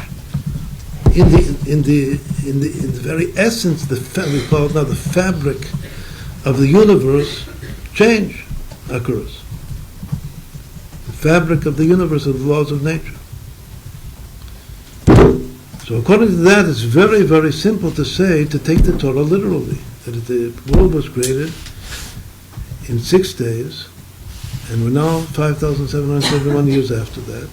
And the reason it took such a short period is because everything was accelerated. It was just tremendously accelerated in those 6 days.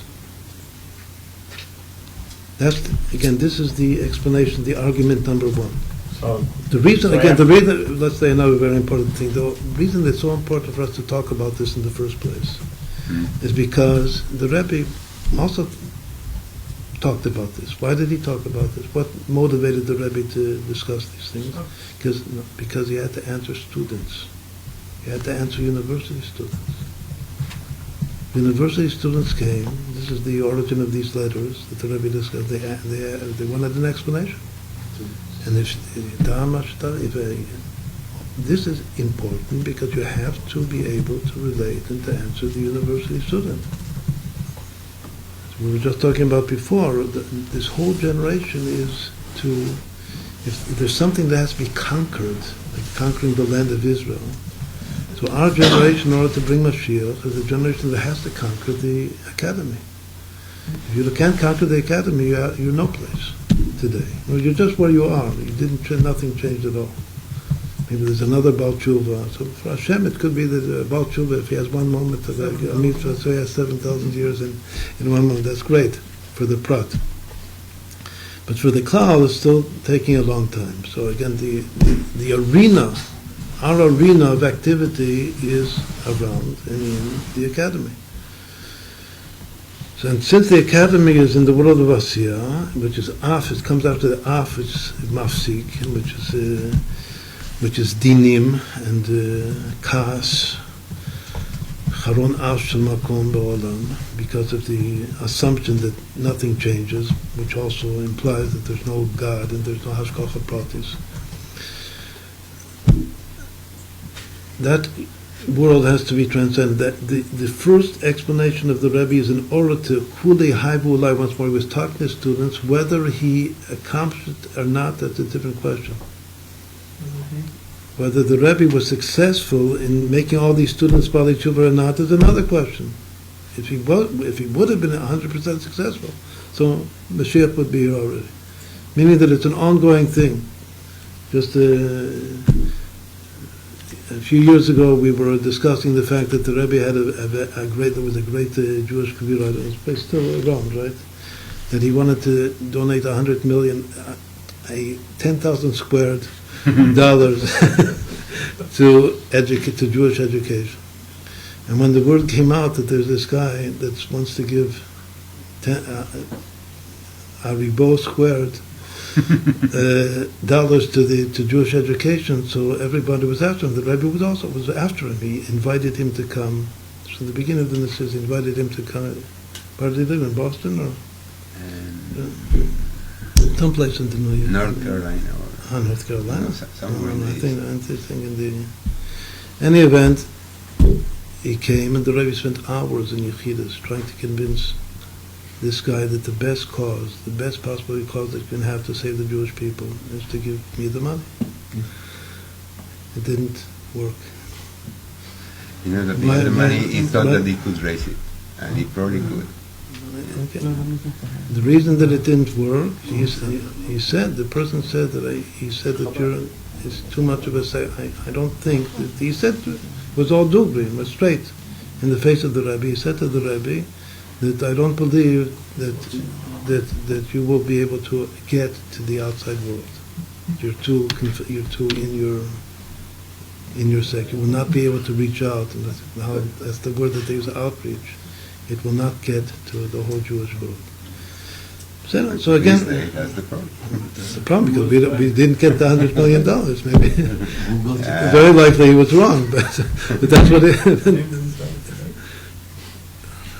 So we have to it's in my computer. Tomorrow I can tell you. In any event, why did I even bring this up? Because just like you see that the tzaddik, the Rebbe of the tzaddik, the Mashiach of the generation tries to do something, it doesn't always work. But he devotes himself to it with all of his heart, and all of his soul, and all of his might. just like in this money case, it didn't work. So the students also, maybe it had some influence on the students. Maybe it didn't. But obviously it had some influence. It definitely has influence on Chabad Hasidim and Balei Tshuva, but that is not the Tzibur Hayad. Unfortunately, the Tzibur Hayad is not. What is the English Tzibur Hayad? The Target market. The target market is not necessarily Chabad Balei Tshuva. Maybe it's other people. But the more that we understand the arguments of the Rebbe, the more we can appreciate and be able to explain it even more, better, in terms that maybe we'll have an impression. So what did we just say? We said that the first argument, the argument against the assumption that everything is the same, that's a Olam HaYetzira argument, which has a base in science. There's something scientific about it. It sounds scientific. But it's just saying that you have no justification to make an across-the-board assumption that the laws of nature are constant. As we said before, it's because the tzaddik changes. What does he change in his heart? That's the world of Yetzirah. What's the world of Bria? Bria, just as its name suggests, the world of Bria is Yesh Me'ayin, is creation ex nihilo. The second argument of the Rebbe is that maybe things were just created with a memory, which means that the world was created with fossils. If you're a pure intellectual person, it's very in the mimer that we just read from the Alter Rebbe about Moshe Rabbeinu being from the world, from the first Shemitah. So he explains there in the continuation of the Ma'amar that to be the first Shemitah means that you're just a thinker. A thinker? It's just pure machshava. You're in the world of thought. That's from the first Shemitah. You're not in reality. That's why Moshe Rabbeinu was kvad lashon. He wasn't able to communicate well in this world because he was just a thinker, a meditator, a contemplator. It's hard for him to express himself.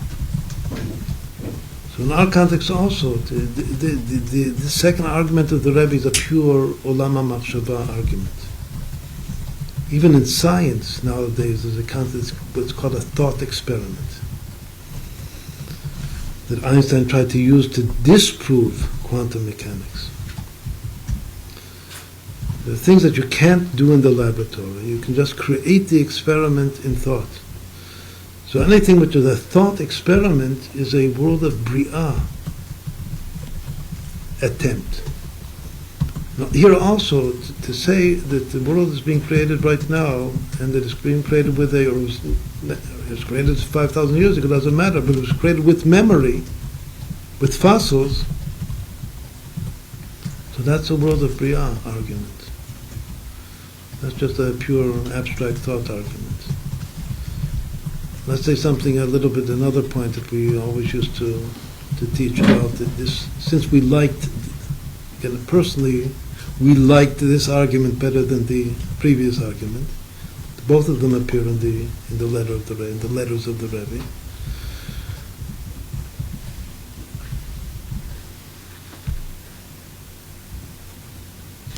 If the world was created with dinosaurs, with fossils of dinosaurs, so how can that be? Why?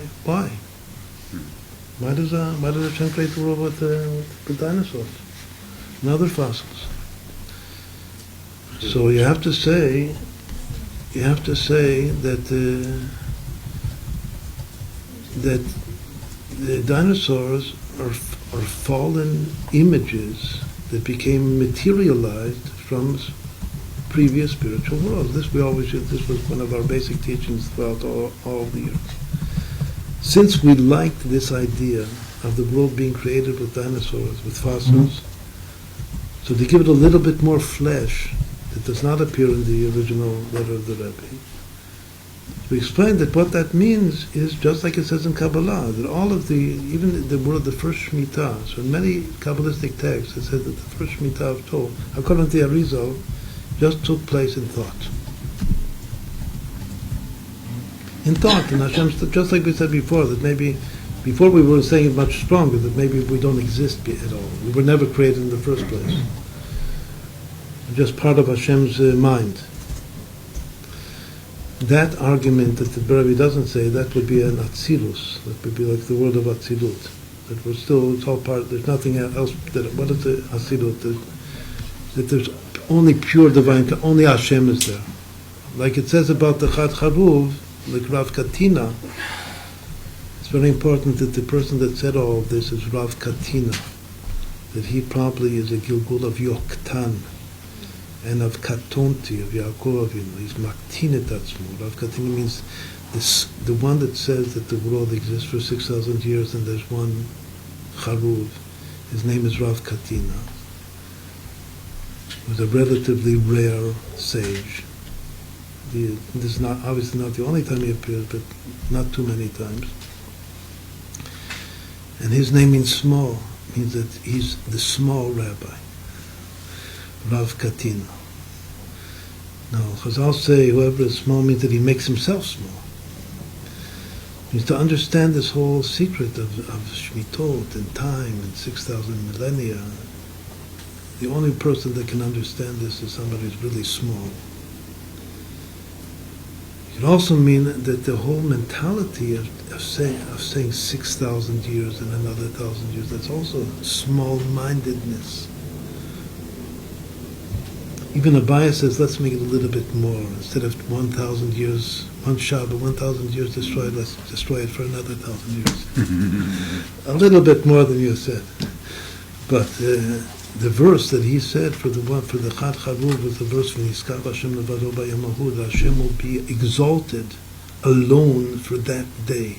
For that day means for that millennium. That there will be one day that Hashem will be exalted alone. So the world of Shabbat, the day of Shabbat, which is the 7th millennium, is called the world of Atzilut. And the world of Atzilut is a world of Niskav Hashem levado b'yamahu, that only Hashem is there, meaning for us also. It's a consciousness that everything is here. As all the commentators say that in that day everything remains. So what does it mean that it's all destroyed? It doesn't mean that it goes out of existence. It just means the ultimate good, positive meaning of that it's destroyed, is that all self-consciousness is destroyed.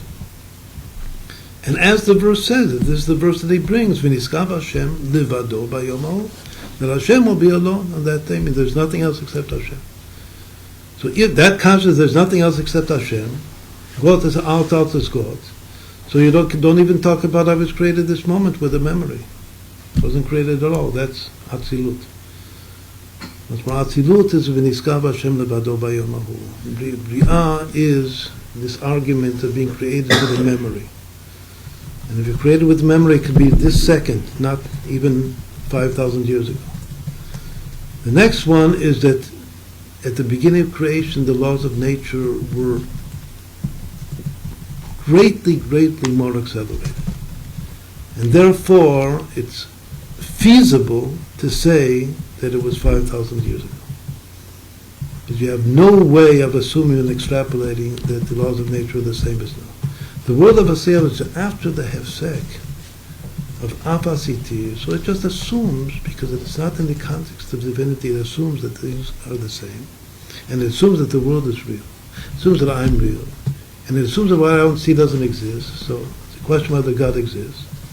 So therefore, the result is 13.7 billion years, but that itself has to be rectified, because everything has to be rectified. That's a fallen spark, that 13.7 billion years. That has to return into a context of Torah. Obviously, we all know that 137 is Kabbalah. So the one that can do it is Kabbalah. Kabbalah is the Rashi Tevot of Hishtachavu L'Hashem Ba'arat Kodesh. Apasitiv D'Rabot Et Olam HaAtzilut. There's some bridge, some na'ut sofan. The Alter Rebbe in his Ma'amar says that the whole secret of the world of Tikkun, the advantage that it's for Moshe, as we said before, what is the advantage of Moshe having to descend from the first Shemitah to the second Shemitah? As an observer from above, it says that only in the second Shemitah is the cloud of Na'ut Sofan B'Tchilatan.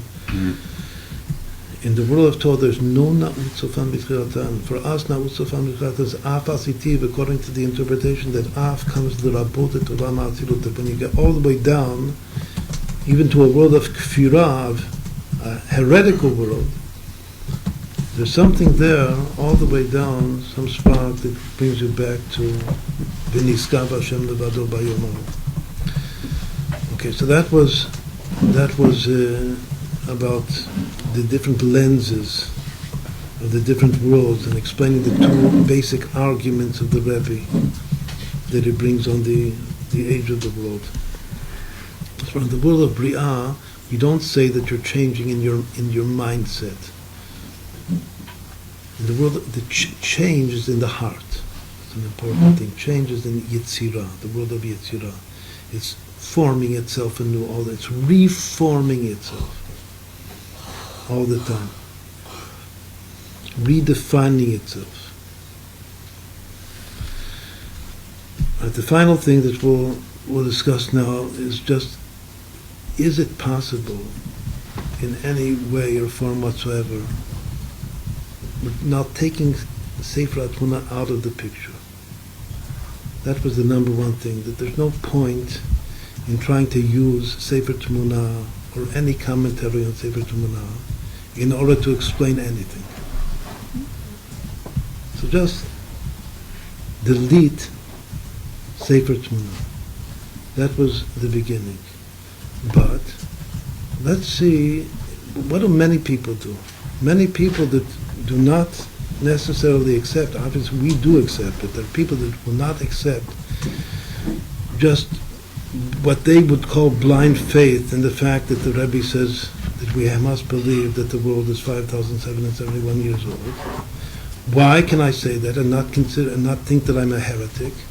Because there are many sages and many rabbis that think that the days of creation are eras. So I'm just, somebody can say, I also think like that. It makes more sense for me to think that the 6 days of creation are long epochs of billions of years or whatever it happens to be, than to think that it's really 7 physical days. 7 days as I know them. Before we already began to explain that time is relative. So the whole thing becomes a much smaller, Rav Katin, a much smaller problem than to think that time is absolute. But we have to relate to everybody. And once more, the Rambam himself would not call, or the Rebbe, even the Rebbe would not say that you're a heretic if you think otherwise. The Rebbe would say you're just mistaken. Mm-hmm. You're just mistaken. There's no rationality for you not to take the Torah literally. That's what the Rebbe says. So therefore the Rebbe said, I do take the Torah literally because there's no reason to not take the Torah literally. And all of the scientific proofs in quotation marks are not proofs at all. So again, this is all introduction. What then, if somebody would want to say, well, I want to interpret the days of creation as long periods, and that will make me feel happier. I say, make me feel happier, so let's have to do a tova liyudi. Obviously, if you become a Chabad Chosid little by little, so you'll understand that your happiness comes from something else. But if this for the time being makes you happy, so let's think, but what can you possibly say? So there's one friend of ours that says, well, what will happen if I'll take every day of creation to be 7,000 years? Every day, not to just be 1,000 years, to take every day to be 7,000 years. And to say that every year here is not one of our years, but it's one of God's years, that every day of the year is 1,000 of our years. Meaning that every year is 365,000 years. Multiply that by 7,000, because every day of creation will be 7,000 days, 7,000 years, and every year is 365,000 of our years. That sounds good. So what will happen then, and again, this is not because of any sefer tmuna, nothing. It's just a very logical thing, and as we said, it could be that I also thought this up at some point, because it's a very simple logical calculation. So what comes out of that is that every day of creation is a little bit more than 2 billion years. That every hour is a little bit more than a ribot squared years, than 100 million years. And then it comes out that if you say that creation actually began the dawn of day number 1, and it ended with the sin of Adam, which is the beginning of the 10th hour of day number 6, then you will see that that equals 13.7 billion years. And that's a true mathematical calculation. So that sounds very, very nice. So actually it is nice. I agree that it's a very nice synchronicity. It's a very nice hashkocha pratis, that making that calculation and saying, there are different assumptions obviously, but the assumptions are not so terrible. 7,000 That- is because of the Torah. Seventh, he didn't know it's about the No, Torah. so why is it 7,000? Because it's a whole, because he says it's a whole cycle. It's a whole, every day is a whole You know, thing. just It's trying to take the Shemitot and push them into the... That everything is a whole, he wants to make no, because it says that there could be seven full Shmitot. So each day is a Shemitah. Shemitah is 7,000 years. So that's It's very what simple. the Torah profound then. So it is the same logic, but he's not taking it from the Torah. Every day is a He Shemitah. wants to say- he wa- they Now, every want day to is say- not 1,000 years. The first, right, people usually say that every day is 1,000 years. That's the simple. But he's saying a little bit more, which is perfectly logical, that every day is a Shemitah, because there have to be 7 Shemitot. Especially if you believe that we're now in one of the last Shemitot. It doesn't make sense, because even if you believe according to this Livnat Sapir, the 7th Shemitah will be between Shabbat and the 6th day. It's not 100% cut and dry. So that's why I say forget about where it comes from. Forget about where it comes from. Just say this. It sounds nice, it's good.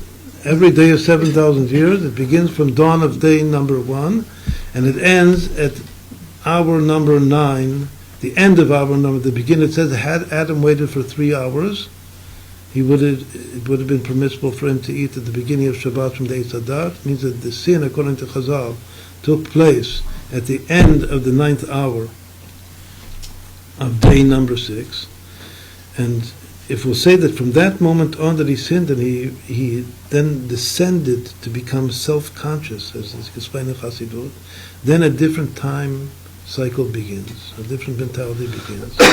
So from dawn, day 1, until the moment of the sin, which is the moment of human consciousness, which against human consciousness is new observation of reality.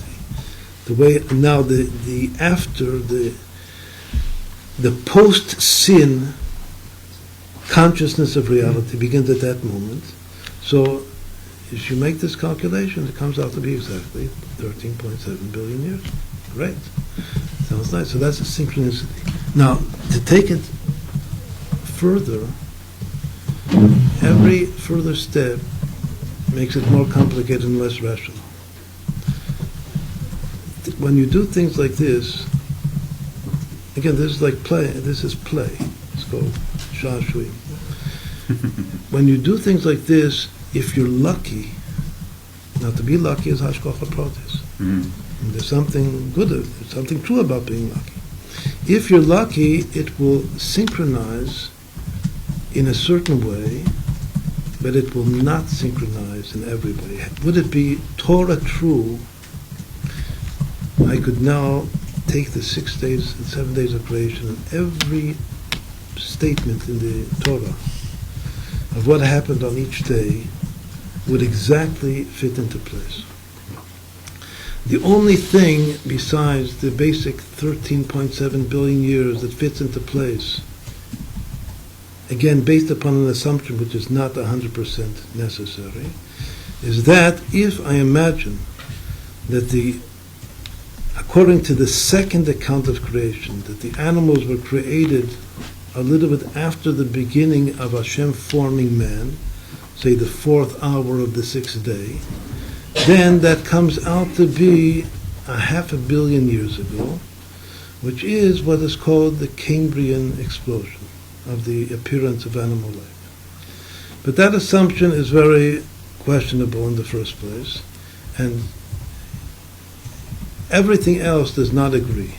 So the whole thing is totally dubious, except for this one synchronicity, which is the basic synchronicity of the 13.7 billion. There are other people, even scientists, that try to explain that when we're talking about like the second day of creation, the firmament with the higher waters and the lower waters, that's talking about things that are happening, a nebula being formed in outer space.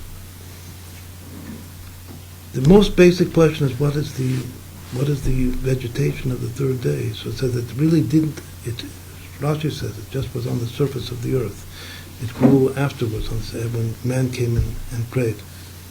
But obviously something happened on the third day. The third day is before the creation of the sun and the moon. It means that the earth doesn't exist yet, according to science. So the whole thing is ridiculous.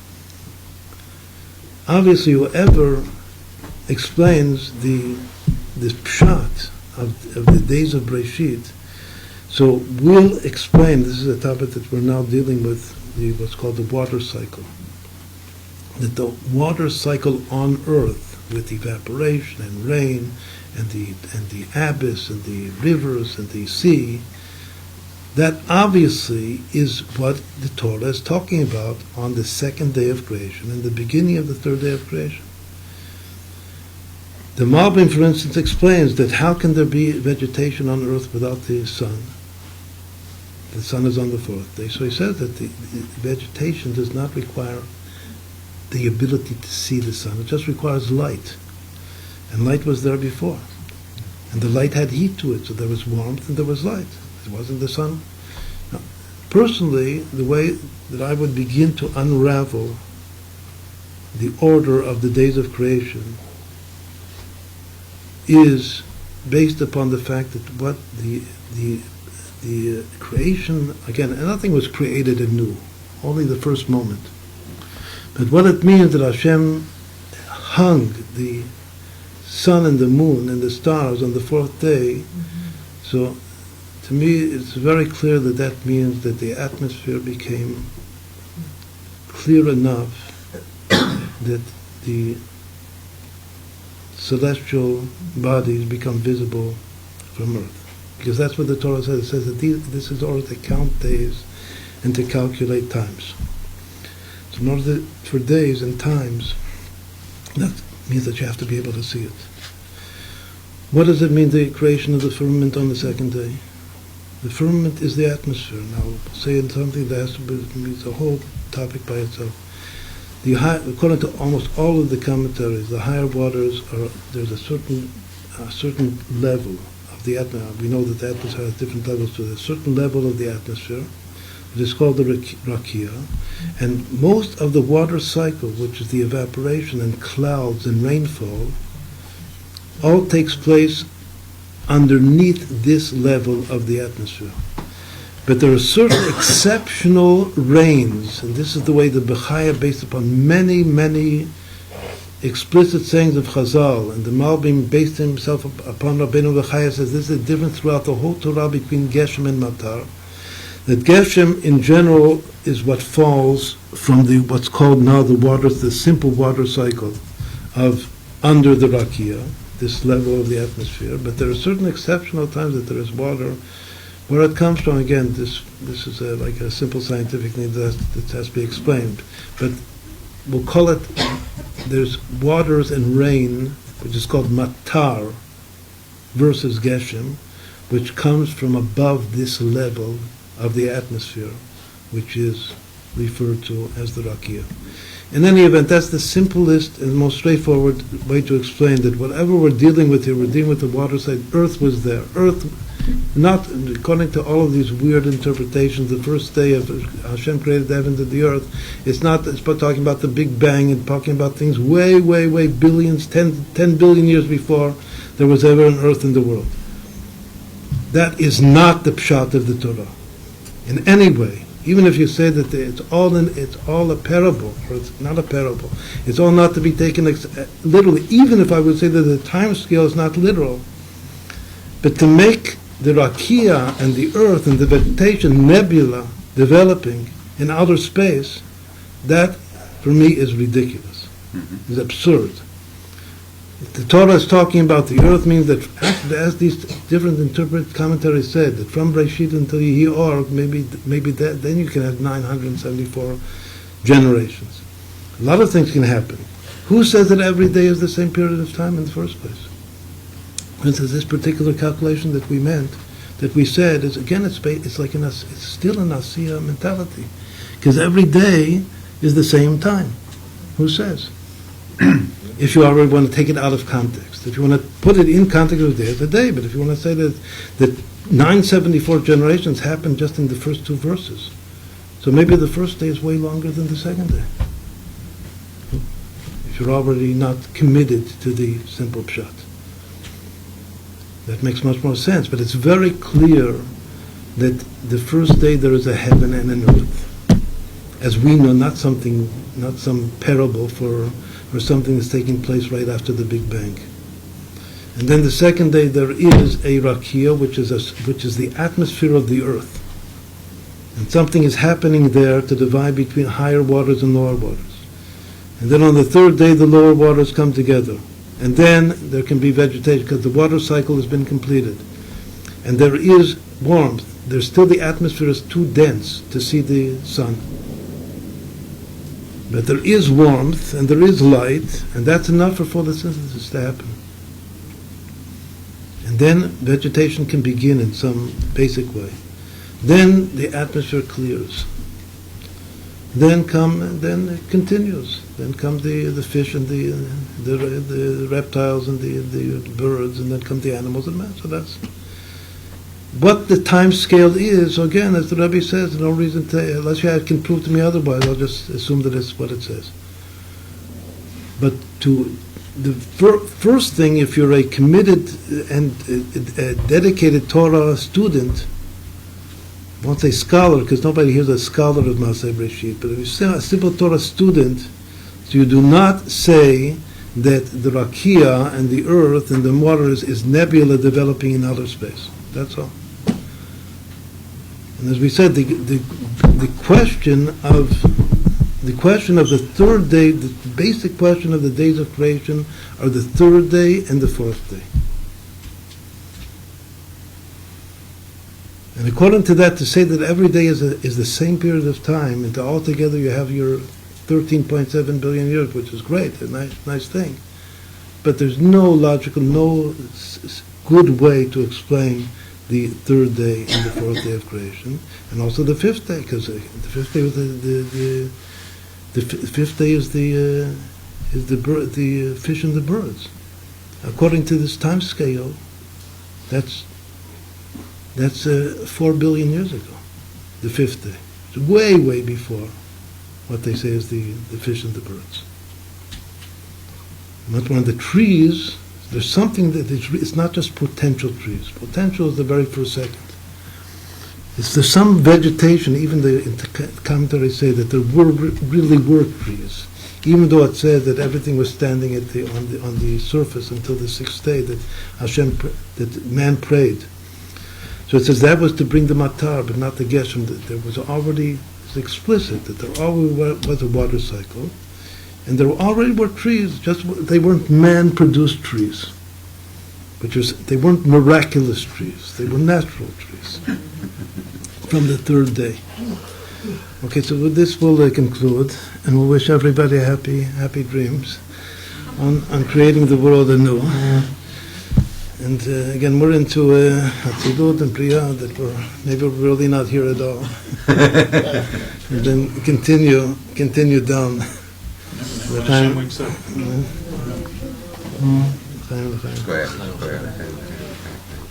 What happens when Hashem wakes up? He will continue.